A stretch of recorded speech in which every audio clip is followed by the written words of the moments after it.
সত্যিটা সামনে আসতেই জ্যাসের ওপরে রেগে গেল কাকলি। সম্পূর্ণ জানতে ভিডিওটিতে একটি লাইক করে প্রথম থেকেই দেখতে থাকো। গল্পের শুরুতেই দেখা যায় কৌশিকীকে সবটা খুলে বলে জগদ্ধাত্রী, আর বলে বড়দি আমাকে ওরা শেষ করেই ফেলতো, জানি না কেন মারলো না, তবে ক্লোরোফর্ম দিয়ে আমাকে অজ্ঞান করে রেখে দিয়েছিল। জগদ্ধাত্রীর কথা শুনে কৌশিকী ভয় পেয়ে যায় আর বলে কি বলছো জগদ্ধাত্রী? তারপর কি হলো? জগদ্ধাত্রী বলে তারপর যখন আমার জ্ঞান ফিরল আমি চলে এসেছিলাম, স্বয়ম্ভূ তো খুব বকাবকি করছিল। কৌশিকী বলে এটা কোথায় হয়েছে? জগদ্ধাত্রী বলে আপনি কাকলি মজুমদারকে চেনেন? বিখ্যাত রাজনীতিবিদ, তার কাছে এটা হয়েছে। আসলে সে যে এই কলকাতাতেই এসেছে। আর এটা শোনার পর কৌশিকী বলে এক মিনিট, কাকলি দেবী কলকাতাতে এসেছে আর সাংবাদিকদের কাছে সেই খবরটা নেই, বুঝতে পারছি না জগদ্ধাত্রী। জগদ্ধাত্রী বলে হ্যাঁ বর্দি, এটা খুব গোপনভাবেই হচ্ছে আর কি। উনি এই ট্যুরটা পুরো গোপনভাবেই করতে চাইছে। উনি কেন এসেছে সেটা আমি জানি না, তবে ওনার নিরাপত্তার ভার আমার ওপর পড়েছে। ওনাকে নিরাপত্তা দিতে গিয়ে বলতে পারেন এই ঘটনাটা ঘটেছে। শোনার পরেই তো কৌশিকী অবাক হয়ে যায় আর বলে কি বলছো জগদ্ধাত্রী? তোমার কথা শুনে তো বেশ ডাউট হচ্ছে আমার। জগদ্ধাত্রী বলে হ্যাঁ বর্দি, অনেক রকমেরই গোপন ব্যাপার এখানে রয়েছে। কৌশিকী জিজ্ঞেস করে কি গোপন ব্যাপার?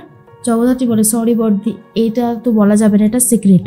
তখন কৌশিকী বলে ও আচ্ছা ঠিক আছে, আমি রাখছি। এরপরে জগদ্ধাত্রী বলে বর্দি আপনি কাকলি মজুমদারকে কিভাবে চেনেন? তখনই কৌশিকী বলে আমি অনেকভাবেই চিনি। আসলে আমাদের কোম্পানিতেই একজন ছিল বিনয় রাহা বলে, সে সমস্ত রাজনীতিবিদদেরকে নিয়ে একটা বই লিখেছিল, আর সেই বইটাতেই এই কাকলি মজুমদারের কথা লেখা ছিল। এরপর সমস্ত ডিটেলসটা জগদ্ধাত্রীকে বলে দেয়। জগদ্ধাত্রী বলে থ্যাংক ইউ বর্দি, এবারে আমার সমস্ত সিক্রেটটাও আপনাকে বলে দিচ্ছি। আর কৌশিকী তখন বলে জানতাম তুমি বলবে।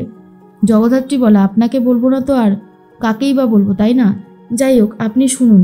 এরপর জগদ্ধাত্রী বলে বুঝতে পারলেন তো? কৌশিকী বলে হ্যাঁ, এটা তো জলের মতন পরিষ্কার, না বোঝার মতন কিছুই নেই, তবে হ্যাঁ যেটা করবে খুব সাবধানে করবে। জগদ্ধাত্রী বলে বর্দি আপনি এই কেসটার 50% সলভ করেই দিয়েছেন, 50% ক্রেডিট কিন্তু আপনার। আর এটা শুনে কৌশিকী হাসতে শুরু করে।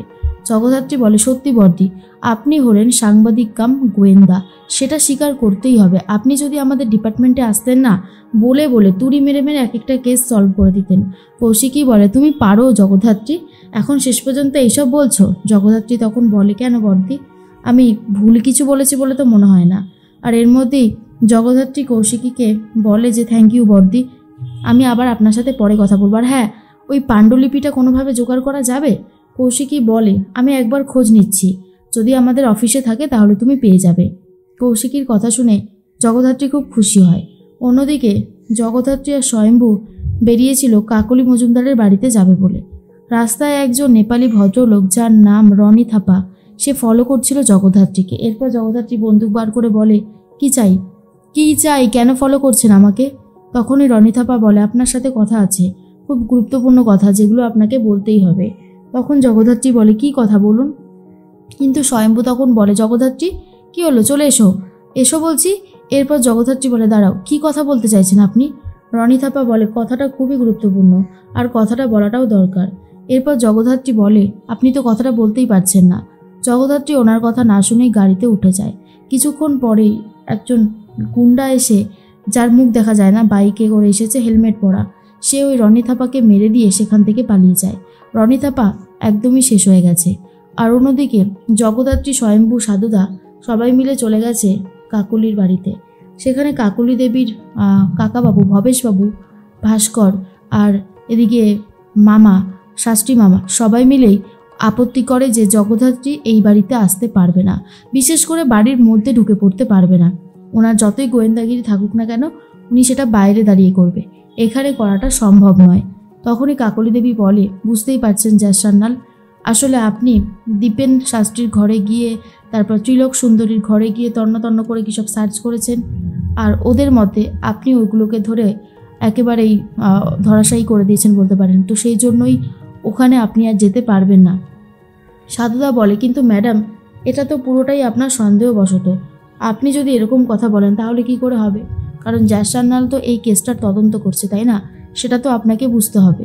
কাকলি দেবী তখন বলে দেখুন সাধু বটব্যাল, আমি তো এই বাড়িতে একা থাকি না, আমি সবাইকে নিয়ে বাস করি, সেক্ষেত্রে সবার কথাটাও আমার শোনাটা উচিত।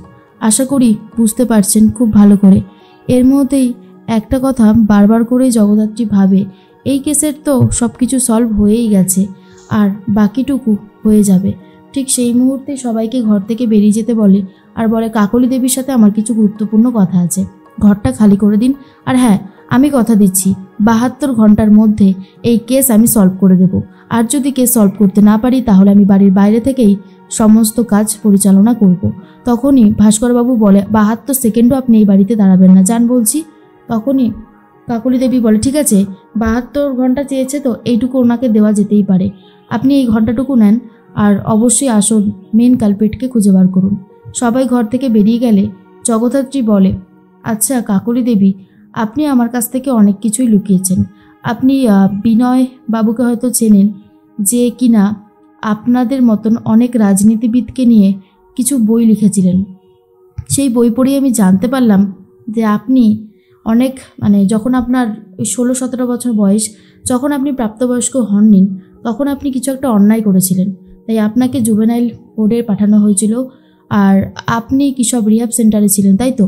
আর ঠিক তখনই কথাটা শোনার পরেই তখন চমকে গেছে কাকলি দেবী, আর বলে, যা সান্যাল, ভদ্রভাবে কথা বলুন, আপনি কিন্তু আপনার লিমিট ক্রস করে যাচ্ছেন।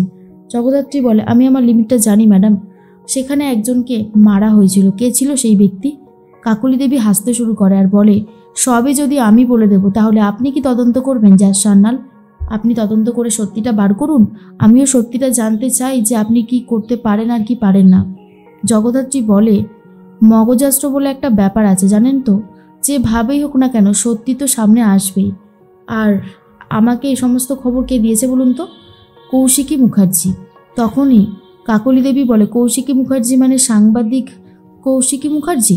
তখনই জগদ্ধাত্রী বলে, হ্যাঁ, উনি আমাকে এই খবরগুলো দিয়েছে, এমনকি বলছিল ওই বইয়ের একটা পাণ্ডুলিপি নাকি আছে ওনার কাছে, ওনার অফিসে আছে।